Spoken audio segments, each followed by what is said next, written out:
Hello दोस्तों, Aryans Arihant channel में आपका स्वागत है। हमारे इस चैनल पर आपको डरावनी सच्ची भुतहा कहानियां, रहस्यमयी घटनाएं, डिटेक्टिव और एडवेंचर की कहानियां आपको सुनने को मिलती हैं। यदि आप ऐसी कहानियां पसंद करते हैं तो हमारे चैनल को सब्सक्राइब कर लीजिए। तो चलो अब चलते हैं कहानी की ओर। कहते हैं कि शहर की इस सड़क पे तकरीबन 2 किलोमीटर तक अगर गाड़ी 60 की स्पीड से ऊपर चलाई तो हादसा जरूर होगा, और अगर ये जानकर भी अगर तेज गाड़ी चलाई तो और भी बड़ा हादसा हो सकता है। लेकिन आज तक इन सड़क हादसों में जान वो किसी की नहीं गई है। पिछले 1 साल के आंकड़ों के मुताबिक इस जगह तकरीबन 58 एक्सीडेंट हो चुके हैं, और अब तो आलम यह है कि शहर की यह सड़क भूतहा सड़क के नाम से जानी जाती है। और रात क्या, दिन में भी लोग इस सड़क को अवॉइड करने की कोशिश करते हैं। 1 साल पहले तक यहां रोड एक्सीडेंट हुए हैं, उनमें लोग भी मारे गए, लेकिन पिछले 1 सालों में अचानक हादसे इतने बढ़ गए कि यहां की अथॉरिटीज भी सोच में पड़ गई है। ट्रैफिक कांस्टेबल्स जिनकी ड्यूटी यहां लगी है, आज तक उन सब ने अपनी आंखों के सामने हादसे ही होते हुए देखे हैं। निखिल शहर का बहुत ही पॉपुलर आरजे था। एक शाम जब वो अपना शो कर रहा था और इस रोड की सारी बातें रेडियो पर बता रहा था, तो कई लोगों के उसके पास में फोन आए जिन्होंने अपना एक्सपीरियंस शेयर किया। और उनमें से एक फोन करने वाले ने कहा, बगैर उस जगह पे गए, बगैर देखे, जाने पहचाने आप इतनी बड़ी बात कैसे बोल सकते हैं? इस तरह अपने रेडियो से अंधविश्वास मत फैलाइए। हिम्मत है तो वहां जाके खुद एक बार वक्त बिताइए, फिर बात कीजिएगा। निखिल को भी लगा कि बात तो सही है। उसने एक पूरा प्रोग्राम तैयार किया, अपने बॉस, अपनी टीम, सबसे बात की, सबको तैयार किया और एक क्लो साइन बोर्ड लेकर उस रोड पर रात तकरीबन 11 बजे पहुंच गया। भीड़ भाड़ वाले इलाके में रात 11 बजे ही यह सड़क ऐसी सुनसान हो गई थी कि एक पिन भी गिरे तो शायद उसकी आवाज सुनाई दे जाए। निखिल पूरी तैयारी के साथ गया था। रेडियो जॉकी था, इसलिए पूरे टाइम उसने अपना रिकॉर्डर ऑन रखा ताकि एक एक पल की ऑडियो रिकॉर्ड होती रहे। निखिल खुद रोड के किनारे खड़ा था, एक बोर्ड लिए जिस पर लिखा था, don't go over 60 kilometre per hour. गाड़ियां कुछ खास वहां से गुजर नहीं रही थी। अब तक जितनी भी गाड़ियां वहां से गुजरी, उन्हें शायद यहां होने वाले हादसों की जानकारी थी, इसलिए उनकी स्पीड ना के बराबर ही थी। निखिल मन ही मन सोच रहा था कि आज की रात शायद ऐसे ही बर्बाद जाने वाली है कि तभी एक गाड़ी करीबन 80 की स्पीड से चलते हुए वहां से गुजर रही थी। निखिल ने अपना हाथ ऊपर उठा के साइन बोर्ड लहरा लहरा के उसका ध्यान खींचने की कोशिश की, लेकिन गाड़ी की स्पीड बढ़ती गई और थोड़ा आगे जाकर पूरी तरह डिसबैलेंस होके एक बड़े हादसे से पहले शोर की आवाज से रुक गई। निखिल अपने शहर का एक पॉपुलर आरजे था। एक दिन जब वो अपने शहर की उस सड़क की बात कर रहा था जहां पिछले 1 साल में 58 एक्सीडेंट्स हुए, पर जान किसी की भी नहीं गई थी।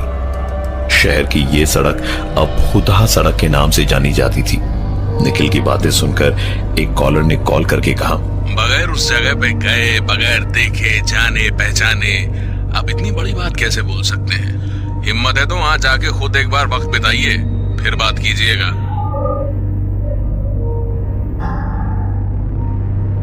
उस रात निखिल अपनी टीम के साथ वहां गया और उसने अपनी आंखों के सामने देखा कि एक गाड़ी जो 80 की स्पीड में जा रही थी अचानक से डिसबैलेंस होकर एक बड़े हादसे से पहले ही शोर की आवाज से रुक गई। निखिल दौड़ता हुआ वहां गया तो देखा कि गाड़ी का ड्राइवर एक यंग लड़का था जो निखिल को देखते ही पहचान गया और कहा, सर, मैं रेडियो में आपके बातें सुनकर ही यहां आया था। निखिल जब अगले दिन ऑफिस पहुंचा और उसने रिकॉर्डर पे रिकॉर्ड हुई सारे ऑडियो को सुना, तो उसके सामने कुछ ऐसी चीजें थी जो उसे यकीन दिला रही थी कि उस सड़क पर कुछ तो जरूर है। निखिल ने अपने शो पर उस ऑडियो बाइट को ऑन एयर किया, जहां निखिल और उस गाड़ी वाले लड़के के अलावा किसी तीसरे इंसान की आवाज भी थी। क्या हुआ? मतलब आपकी गाड़ी अचानक से ऐसे डिसबैलेंस कैसे हो गई थी? दरअसल मैं अपने गाड़ी के सामने एक आदमी को खड़ा देखा और उनको बचाने के चक्कर में मेरी गाड़ी डिसबैलेंस हो गई और मुझे सडन ब्रेक्स अप्लाई करना पड़ा यार। मैं कंट्रोल नहीं कर पाया और मेरी गाड़ी उस आदमी के आर पार हो गई सर।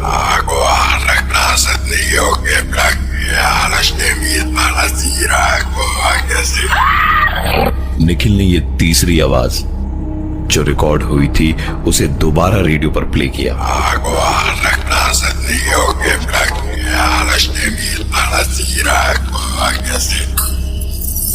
और बताया कि पहली बात, ये तीसरी आवाज किसकी है और कैसे रिकॉर्ड हुई उसे खुद नहीं पता। लोग चाहें तो इस ऑडियो की जांच कर सकते हैं। और दूसरी बात ये कि उसने अपनी आंखों से गाड़ी को डिसबैलेंस होते देखा था, पर निखिल की माने तो उसे गाड़ी के सामने वैसा कोई नहीं दिखा था जिसे देखने के बाद उस गाड़ी का ड्राइवर कर रहा था।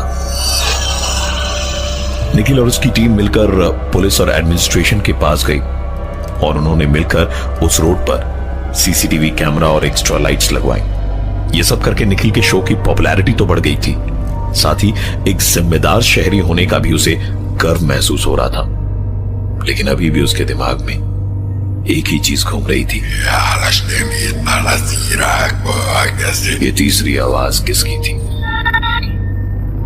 रेडियो पर खेले जाने वाले कॉन्टेस्ट्स के बारे में सोचते सोचते अचानक उसके दिमाग में आया कि कैसे अपने शो में वो कॉन्टेस्ट के दौरान एक सीधे गाने को लिसनर्स को उल्टा करके सुनाता था।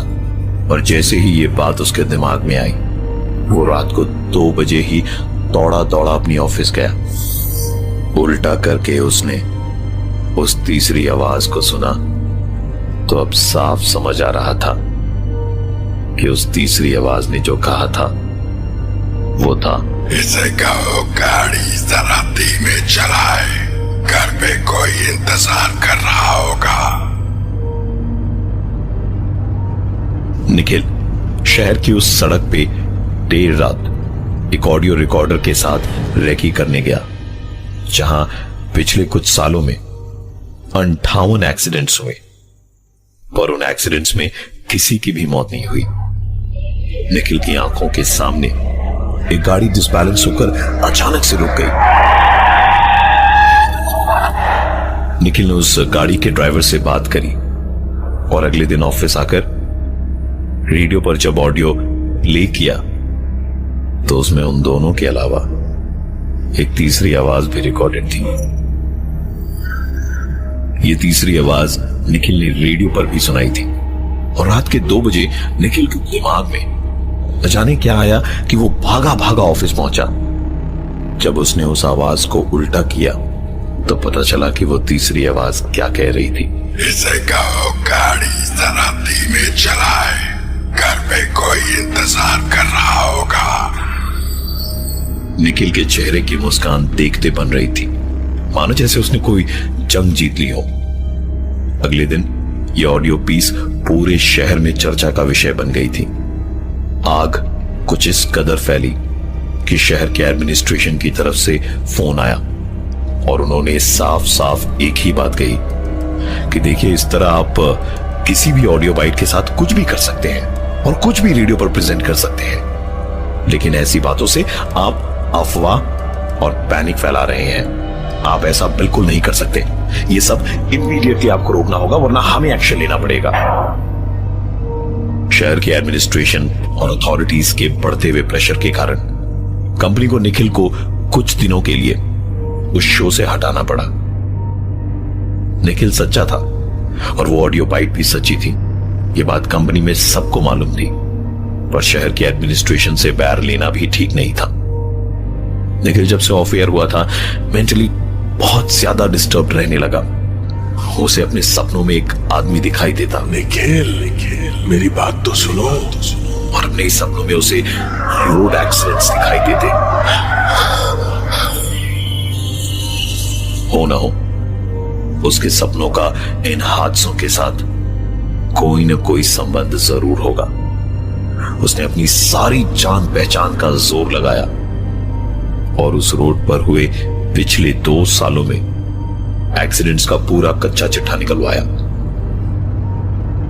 पता चला कि पिछले 1 साल में सबसे ज्यादा एक्सीडेंट्स हुए हैं वहां, और एक एक्सीडेंट जो उससे कुछ ही दिन पहले हुआ था उसमें एक आदमी की जान भी गई थी, जिसके बाद से अब तक यहां किसी और की जान नहीं गई है।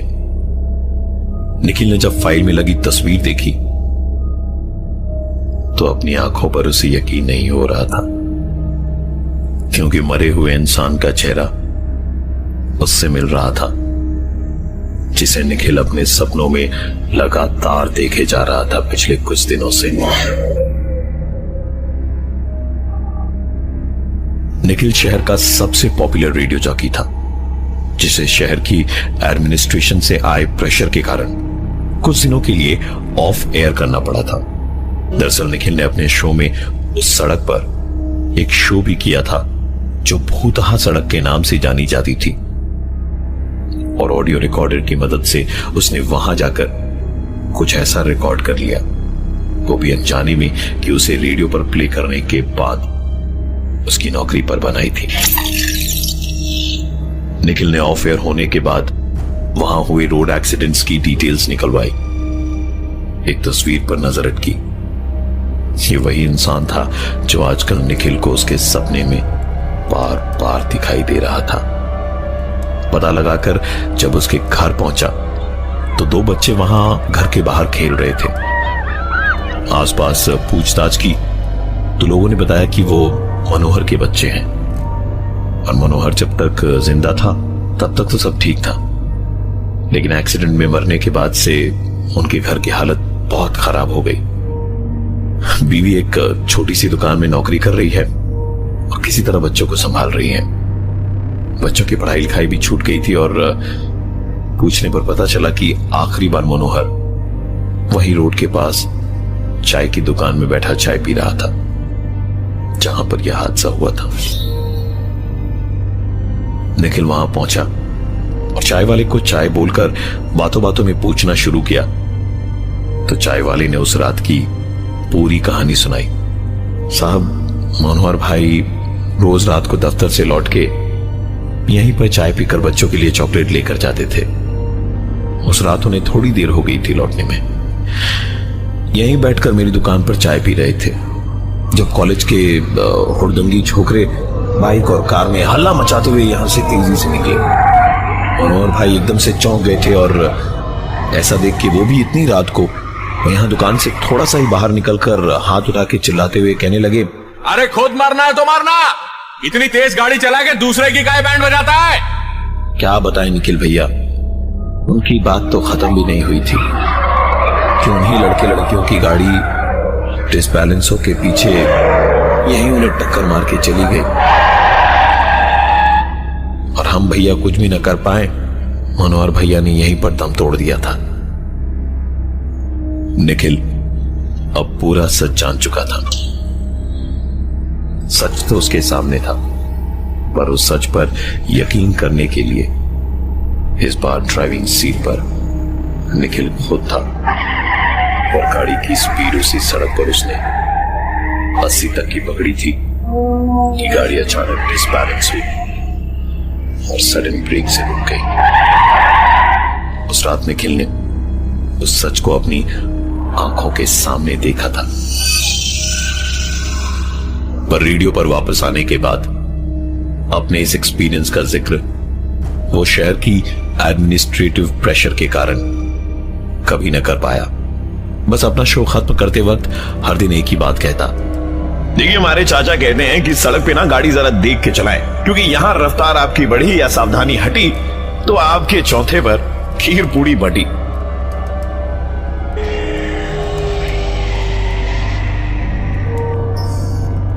किसी को रोज के अगर 11 रुपए की आदत हो तो किसी दिन 10 रुपए भी कम लगते हैं। यहां तो सीधे 100 से 1 पे आ गया था तारिक। ऐशो आराम में पला तारिक इंजीनियरिंग कॉलेज का स्टूडेंट था, जिससे फिलहाल पुलिस पूछताछ कर रही थी, वो भी तारिक के दोस्त पंकज की मौत के सिलसिले में, जिसकी लाश आज सुबह ही उसके हॉस्टल के कमरे में मिली। पंकज के फोन पे एक आखिरी चीज, एक व्हाट्सएप मैसेज था जिसमें थी एक audio file. Thank you for downloading this message. अब मैं तुम्हारे साथ तब तक हूं जब तक तुम मेरे साथ नहीं हो जाते। और वो तारिक का नया नंबर था जो पंकज के पास नहीं था।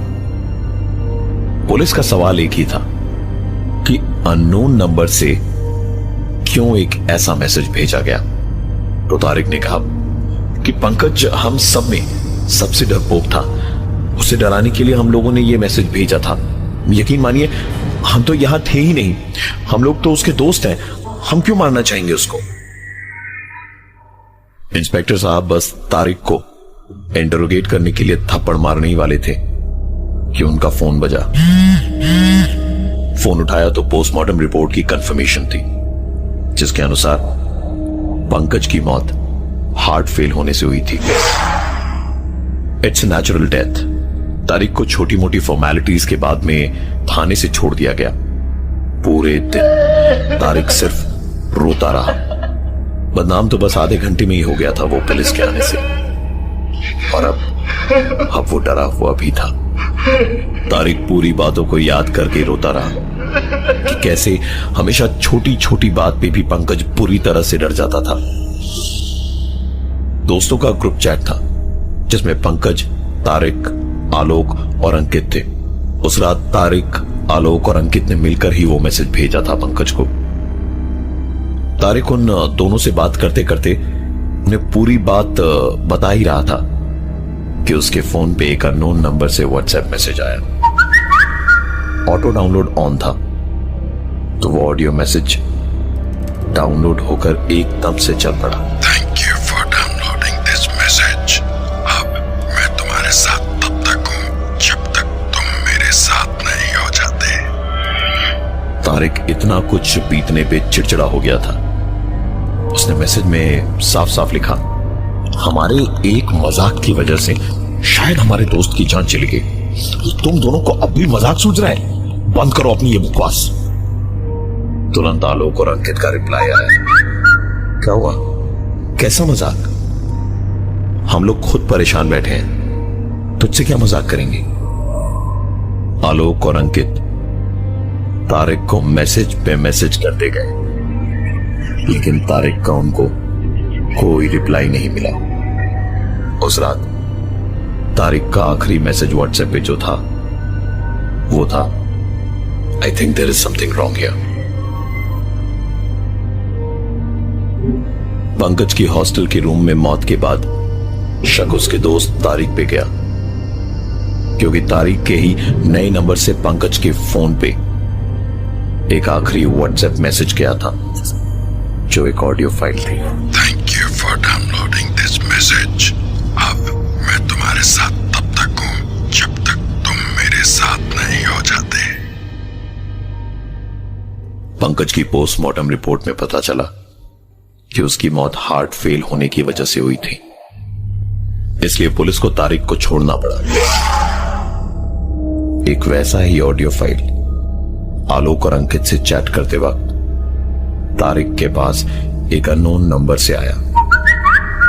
तो ग्रुप चैट में तारिक का आखिरी मैसेज था, I think there is something wrong here. उसके बाद उसका कोई दूसरा मैसेज नहीं आया। आलोक और अंकित अपने हॉस्टल के कमरे से भागकर तारिक के कमरे के पास पहुंचे। दरवाजा बंद था। तारिक का रूममेट तो पंकज ही था, जिसकी मौत पहले ही हो चुकी थी। दरवाजे को बहुत पीटने के बाद जब हॉस्टल के बाकी लड़के और वार्डन वगैरह वहां जमा हो गए तो दरवाजे को तोड़ा गया और अंदर तारिक की लाश पड़ी थी। एक बार फिर हॉस्टल में पुलिस आई। आलोक और अंकित से भी पूछताछ हुई। जिस अननोन नंबर से यह मैसेज आया था उसे ट्रेस करने की कोशिश शुरू हुई, लेकिन सारी कोशिशें बेकार गई। ना ही उस नंबर से किसी इनकमिंग या आउटगोइंग कॉल का पता चला, ना ही उसके लोकेशन का। टेलीकॉम कंपनी में पता लगाया तो जो कुछ भी पता चला उसे सुनकर आलोक और अंकित के होश उड़ गए थे।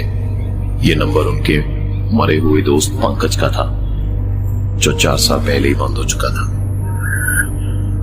तारिक के पोस्टमार्टम की रिपोर्ट आई और उसकी मौत की वजह थी एक बार फिर हार्ट फेलियर। आलोक और अंकित मस्ती मजाक में तारिक के साथ मिलकर हमेशा पंकज को डराते थे, लेकिन असलियत में दोनों उससे भी ज्यादा डरपोक थे। बस इसलिए हमेशा साथ में रहते थे ताकि उन दोनों को अब कोई न डरा सके। उस दिन किसी कारण से अंकित को बाहर जाना पड़ा और आलोक अपने कमरे में अकेला सो रहा था कि तभी उसकी नींद टूटी एक आवाज से।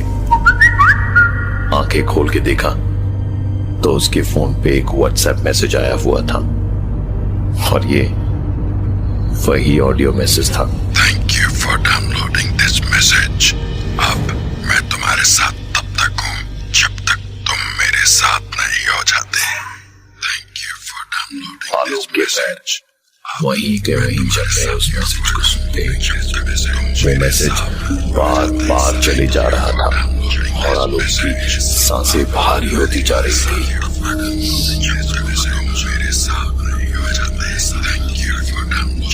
आलोक ने किसी तरह अपने डर को भुलाया।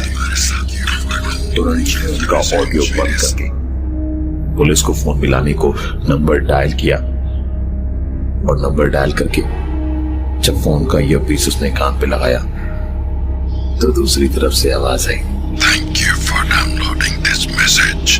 अब मैं तुम्हारे साथ तब तक हूँ जब तक तुम मेरे साथ नहीं हो जाते। पंकज को तारिक ने अपने दोस्त आलोक और अंकित के साथ मिलकर एक ऑडियो मैसेज भेजा था अपने नए नंबर से उसके व्हाट्सएप पे। Thank you for downloading this message. अब मैं तुम्हारे साथ तब तक हूँ जब तक तुम मेरे साथ नहीं हो जाते। इस मैसेज के बाद पंकज की मौत हुई। फिर वही मैसेज मरे हुए पंकज के 4 साल पुराने नंबर से तारिक के पास में आया और अगले दिन तारिक की भी लाश मिली। पंकज और तारिक की मौत का कारण नेचुरल डेथ थी, इसलिए पुलिस किसी के भी अगेंस्ट कोई एक्शन न ले सकी। 4 दोस्तों में बचे थे सिर्फ आलोक और अंकित। उस दिन रात आलोक अपने हॉस्टल के रूम में अकेला सो रहा था जब उसके फोन पर भी वही ऑडियो मैसेज आया। उसने पुलिस को फोन करने के लिए जैसे ही फोन लगाया तो फोन की दूसरी तरफ से आवाज आई, thank you for downloading this message. अब मैं तुम्हारे साथ तब तक हूँ जब तक तुम मेरे साथ नहीं हो जाते। आलोक इतना डर गया था कि वो सांस भी नहीं ले पा रहा था ठीक से। कुछ भी कर सकने की हालत में नहीं था और इसी हालत में उसने देखा कि किताब की शेल्फ के सबसे ऊपर वाले रैक में एक किताब धीरे से सरकी और अपने आप गिर गई। उसके बाद एक और किताब गिरी, एक और किताब गिरी, फिर एक और, एक और उसके बाद तो शेल्फ में रखी किताबें शायद कम पढ़ रही थी। ये इसकी तरह जोर जोर से खोल और बंद हो रही थी। आलोक की हिम्मत जवाब दे चुकी थी। बदन में जैसे उसके ताकत ही नहीं बची थी। उसने मान लिया था कि मौत बस आने ही वाली है, लेकिन पता नहीं कहां से अचानक उसमें सोचने और समझने की ताकत आई और वो एक झटके से उठा। भागने के लिए दरवाजे तक जाने को बिस्तर से उतर नहीं जा रहा था कि उसका बिस्तर अपने आप डगमगाने लगा। कमरे के अंदर अब एक पल भी रुकने का मतलब था मौत। आलोक ने पूरी हिम्मत जुटाई और एक छलांग में कूद के कमरे के दरवाजे तक गया और जैसे ही दरवाजे को खोला तो मौत उसके सामने ही खड़ी थी। पंकज उसके सामने खड़ा था। आलोक ने तुरंत दरवाजे को बंद किया और पीछे से दरवाजे पे जोर जोर से खटखटाने की आवाजें आने लगी। आलोक उस वक्त बाहर भाग सकता था ना ही अंदर रह सकता था। अचानक ऐसा लगा जैसे दरवाजे से चिपक के खड़े आलोक को किसी ने पीछे से जोर का धक्का मारा। आलोक जाकर अपने बिस्तर पर गिरा और हाथ उसके पीछे की तरफ गए, जहां उसके चलते हुए टेबल फैन में उसका हाथ अपने आप चला गया। आलोक का दायां हाथ उस टेबल फैन में फंस गया था और उसकी पांचों उंगलियां पूरी तरह से कट चुकी थी। वो अपने हाथ को छुड़ा के भागे इससे पहले कि उसका बायां हाथ किसी ने खींचकर पंखे में डाल दिया। कमरे में खून के छींटे भरे हुए थे। आलोक बेहोश पड़ा हुआ था। आलोक की चीखों से पूरे हॉस्टल के लड़के वहां जमा थे और अगर कुछ सुनाई दे रही थी तो थी एम्बुलेंस का सायरन और चलता हुआ से सना हुआ वो टेबल फैन।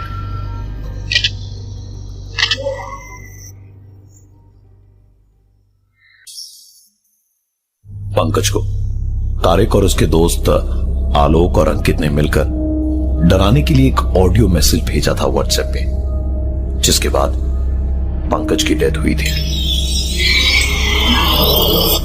इंटरोगेशन के लिए पुलिस ने तारिक को गिरफ्तार किया, पर बाद में उसे छोड़ना पड़ा क्योंकि पंकज की पोस्टमार्टम की रिपोर्ट में उसकी मौत का कारण हार्ट फेल थी।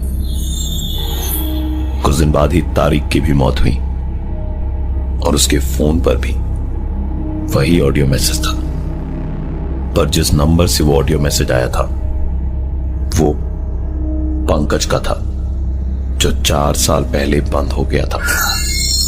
इन सारी घटनाओं के कुछ दिन बाद आलोक को भी वही मैसेज आया और एक ऐसी ही घटना में उसके दोनों हाथों की उंगलियां कट गई। अंकित हॉस्पिटल में आलोक को देखने गया। आलोक का शरीर पूरा पीला पड़ चुका था। खून और ग्लूकोज उसे चढ़ाया जा रहा था लगातार। अंकित उसके पास जाकर बैठा ही था कि अब तक सो रहा आलोक अंकित के बैठने भर की ही आवाज से ऐसे उठा जैसे उस पर किसी ने खौलता हुआ तेल फेंक दिया हो। अंकित ने उसे शांत करते हुए कहा, भाई मैं हूं अंकित। अंकित यार, अंकित डर मत। आलोक अभी भी बहुत बुरी तरह डरा हुआ लग रहा था। अंकित उससे क्या बात करे, उसे कुछ समझ नहीं आ रहा था।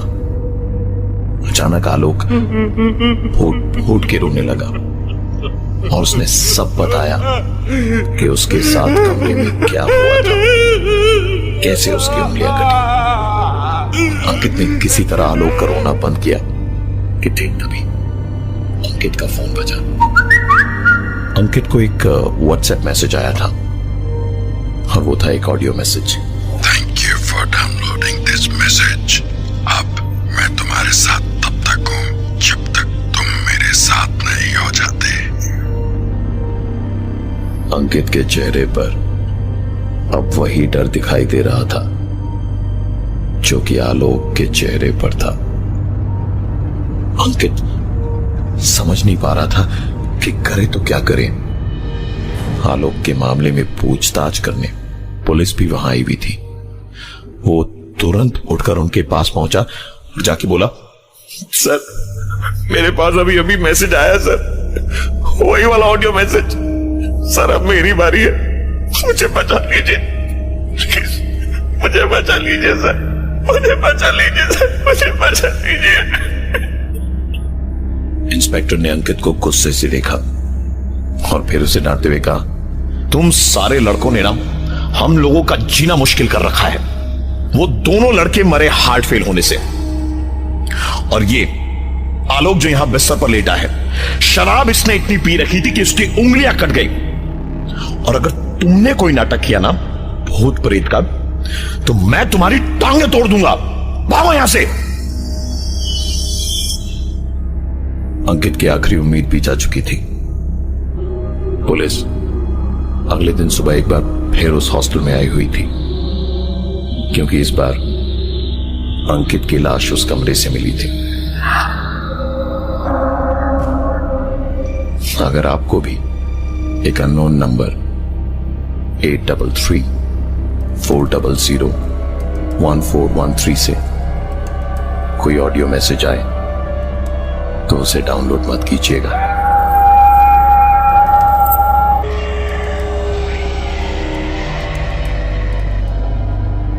दीपशिखा अपने मां, अपने पापा और छोटे भाई शिवांश के साथ इस बार 5 साल के बाद अपने गांव आई थी।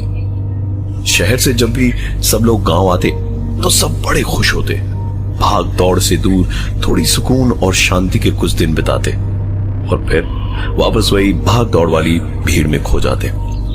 दीपशिखा का गांव का घर एक पूरा एस्टेट था। बड़े बड़े बगीचे, घर के पीछे से बहती हुई नदी और पास में ही हाईवे। वहां पहुंचकर एकदम आजादी से खुले आसमान के नीचे मौज मस्ती करना। लेकिन कहते हैं ना, वक्त और हालात हमेशा एक से नहीं रहते। रात को गांव पहुंचकर उस खुली हवा में छत पे सोने के बाद सुबह सुबह सैर करके नाश्ता करके पूरा परिवार बाहर बगीचे में बैठा था।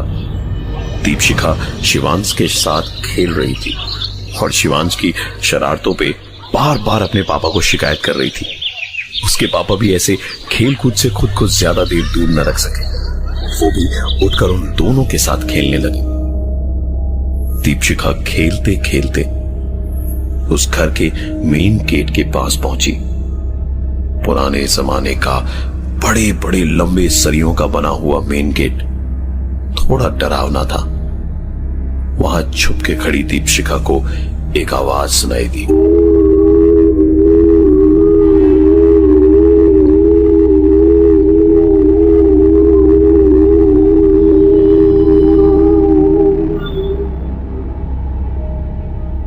आवाज गेट के ठीक बाहर से आ रही थी, जैसे कोई गेट पे ही खड़े होकर वो आवाज कर रहा हो।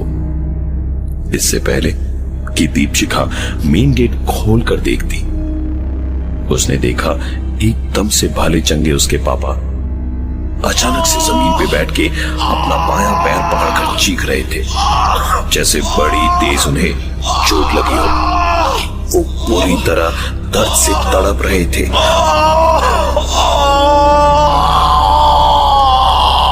दीपशिखा दौड़ के उनके पास पहुंची थी कि अचानक वो उठे और गेट की ओर भागने लगे। दीपशिखा, शिवांश और उसकी मां भी उनके पीछे पीछे दौड़े, लेकिन दीपशिखा के पापा बाएं पैर में चोट लगने के बावजूद बहुत तेज भाग रहे थे। वो बहुत तेजी से गेट तक पहुंचे और उस दरवाजे को खोला, और जितनी देर में खुले मेन गेट तक वो तीनों पहुंचे, दीपशिखा के पापा वहां कहीं नहीं थे। चारों तरफ उनको ढूंढना शुरू किया गया। आसपास के लोगों के घर जाकर देखा, लेकिन दीपशिखा के पापा कहीं नहीं मिले। पुलिस में रिपोर्ट भी लिखवाई गई और लगातार उनको ढूंढना जारी रहा। पूरी रात पागलों की तरह इधर उधर उन्हें ढूंढा गया। शहर में सबको फोन करके पूछा, लेकिन किसी को कुछ पता नहीं था उनके बारे में। सबके दिमाग में सवाल एक ही था कि एक हंसता खेलता भला चंगा आदमी, और अचानक उसे क्या हो गया। अगली सुबह उन्हें पुलिस स्टेशन से एक फोन आया, जहां पुलिस इंस्पेक्टर ने उन्हें एक बॉडी की शिनाख्त करने के लिए बुलवाया। जाकर देखा तो लाश दीपशिखा के पापा की ही थी, जिनका बायां पैर कटा हुआ था। दीपशिखा अपने पापा, छोटे भाई शिवांश और अपनी मां के साथ 5 साल के बाद जब अपने गांव गई तो बगीचे में छोटे भाई के साथ खेलते वक्त उसने एक आवाज सुनी।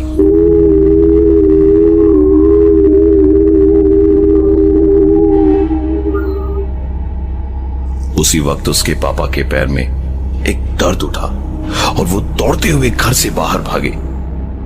उनके बाहर जाने के बाद अगले दिन उनकी लाश मिली, जिसका एक पैर कटा हुआ था। दीपशिखा, उसके छोटे भाई शिवांश और उसकी मां पर जैसे पहाड़ टूट पड़ा हो। अंतिम संस्कार और पूरे क्रियाक्रम खत्म होने के बाद पूरा परिवार वापस शहर लौटा। जिंदगी अब बहुत बदल गई थी, लेकिन सिर्फ दीपशिखा के लिए। शहर लौटने के तकरीबन कुछ ही दिन बाद से रोज दीपशिखा को एक ही सपना बार बार आता।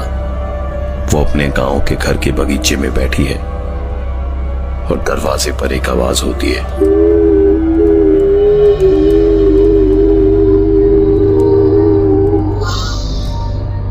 जब उसने दरवाजा खोला तो दरवाजे के सामने उसके पापा थे, जो कहते, दीपशिखा बेटा, मुझसे मिलने नहीं आओगे यहां?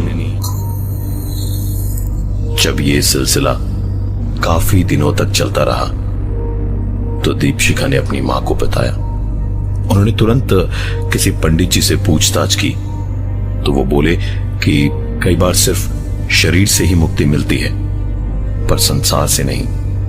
अगर मेरा कहा माने तो अपने गांव के घर में जल्द से जल्द हवन करवाएं। जहां कुछ ही दिन पहले पूरा परिवार खुशी खुशी पहुंचा था, आज एक बार फिर परिवार वही था, बस थोड़ा अधूरा ही पहुंचा था। दीपशिखा अपने घर के बगीचे में बैठी अपने सपने के सच होने का इंतजार कर रही थी कि तभी घर के मेन गेट के बाहर एक आवाज हुई।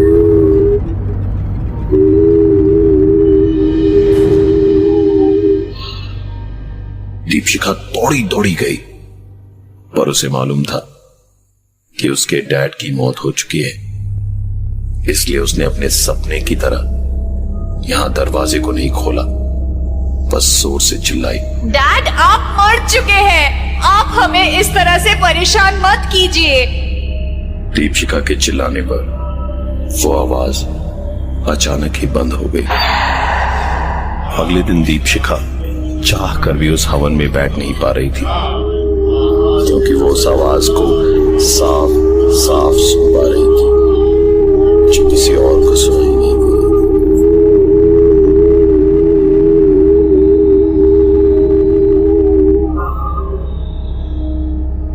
हवन की विधि को बीच में ही छोड़ वो उठी और इस बार जाकर घर का दरवाजा खोला तो एक बूढ़ी औरत बाहर चेहरे पर मुस्कुराहट लिए खड़ी थी। दीपशिखा चिल्लाई, कौन हो तुम, क्या चाहिए? वो औरत मुस्कुराते हुए बोली, बेटी कुछ खाने को दे दो। दीपशिखा का गुस्सा उसकी बात पे और ज्यादा बढ़ गया। वो फिर बोली, इतनी देर से क्या शोर मचा रखा है, क्यों ऐसा आवाज कर रही हो? उस औरत ने कहा, पर बेटी मैंने तो कोई आवाज नहीं की। दीपशिखा ने बस इतना कहा, कुछ नहीं मिलेगा यहाँ, चली जाओ यहाँ से। और दरवाजे को उसके मुंह पर जोर से बंद कर दिया। दीपशिखा के दरवाजे को बंद करते ही एक बार फिर वो आवाज शुरू हुई। दीपशिखा लगभग तुरंत पलटी और दरवाजा खोल के उस औरत पर चिल्लाने ही वाली थी कि उसने देखा दीपशिखा को सपने में उसके पापा दिखाई देते, गांव के उसी घर में जहां उनकी मौत एक अजीब तरीके से हुई थी। दीपशिखा और उसका पूरा परिवार शहर से इन सपनों के बाद वापस गांव गए और वहां हवन चल ही रहा था जब दीपशिखा को वही एक आवाज सुनाई दी जो कई दिनों से उसका पीछा कर रही थी। इस आवाज का पीछा करते करते दीपशिखा घर के मेन गेट तक गई और दरवाजे को खोला तो देखा वहां कोई नहीं था और ना ही थी वो आवाज। दरवाजा बंद कर जैसे ही वो घर में जाने के लिए पलटी तो वहां दीपशिखा का भाई शिवांश उसके सामने खड़ा था, जिसने एक अलग सी आवाज में कहा, बेटा दीपशिखा, ये हवन करवाने से कुछ नहीं होगा। मैं बिल्कुल ठीक हूं। तुम लोग यहां से जल्द चले जाओ बस। दीपशिखा अपने भाई को अपने मरे हुए पापा की आवाज में ये बोलते हुए सुन के क्या करे या ना करे उसे कुछ समझ नहीं आ रहा था। शिवांश ने पूरी बात बोली और फिर उसके सामने बेहोश होकर गिर गए।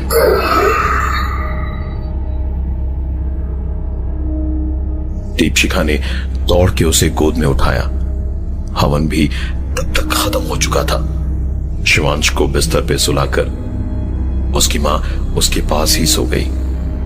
दीपशिखा दूसरे कमरे में जाकर लेट गई और गांव में रात के वक्त पूरे सन्नाटे में सिर्फ झिंगुरों की ओर रह रहकर कुछ एक दो और आवाजें आ रही थी। दीपशिखा का कमरा ऊपर दूसरे माले पर था। वो अपने कमरे में कुछ देर तक नींद आने से करवटें बदलती रही और फिर उठकर बस बैठी ही थी कि फिर से वो आवाज आई।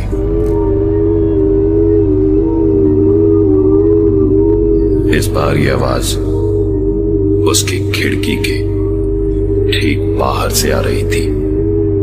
दीपशिखा इतना सब कुछ झेलने के बाद अब डरने वाली नहीं थी। कोर्ट की खिड़की तक गई और चिल्लाई, कौन हो तुम? उसकी बात का जवाब उसे तुरंत ही मिला, लेकिन बातों से नहीं। उसे बिल्कुल ऐसा लगा जैसे एक बर्फ सा ठंडा हाथ उसकी गर्दन से लेकर कमर तक उसे छू गया हो।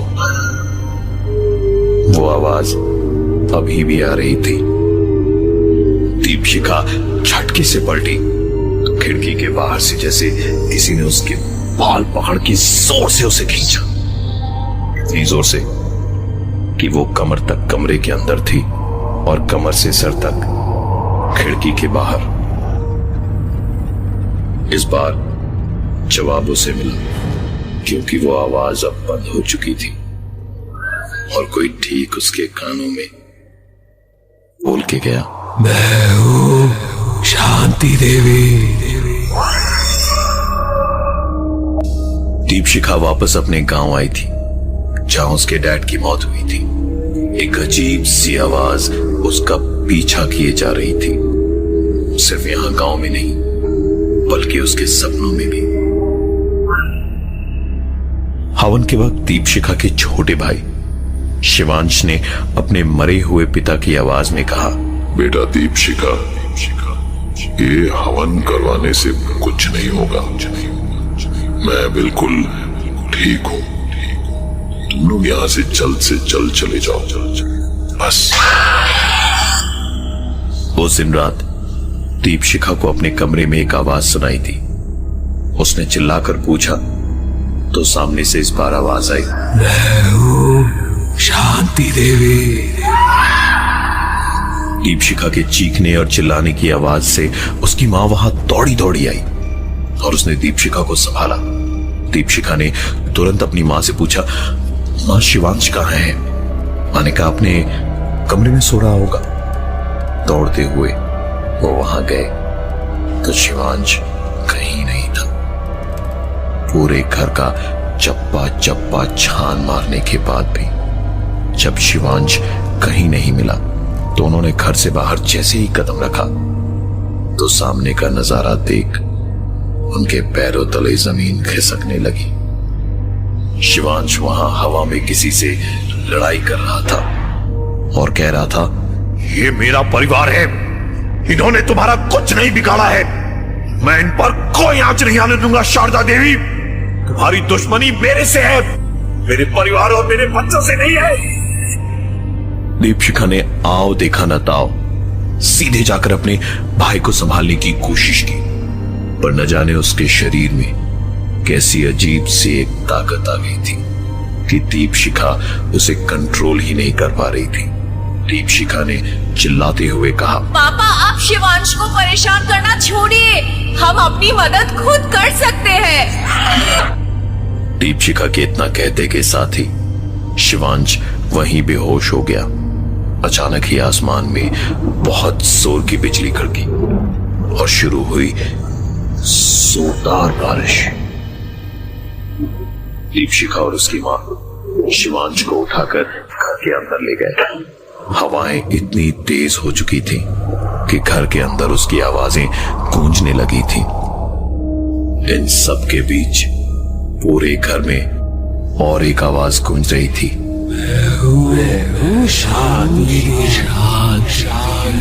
कि तभी शिवांश की आंख खोली और उसने कहा, मैं मेरी गलती मानता हूँ शांति देवी, और मेरी गलती की सजा मेरे परिवार वालों को नहीं मिलनी चाहिए।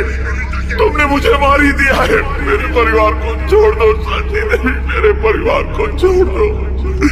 ये कल के कल यहाँ से चले जाएंगे और कभी लौटकर यहाँ वापस नहीं आएंगे। शिवांश एक बार फिर से बेहोशी की हालत में था। बाहर का तूफान थम चुका था और घर के अंदर आती वो आवाज बंद हो चुकी थी। अगले ही दिन सुबह शिवांश, दीपशिखा और उसकी मां अपने गांव के उस घर को हमेशा हमेशा के लिए बंद करके वापस शहर आ गए। उस बात को करीबन आज 11 साल बीत चुके हैं, लेकिन उन्होंने मुड़कर कभी भी उस घर की तरफ दोबारा नहीं देखा। 11 साल से उस वीरान हवेली के आसपास के लोगों का कहना है कि देर रात और कभी दिन में भी उन्हें बस एक ही आवाज सुनाई देती है।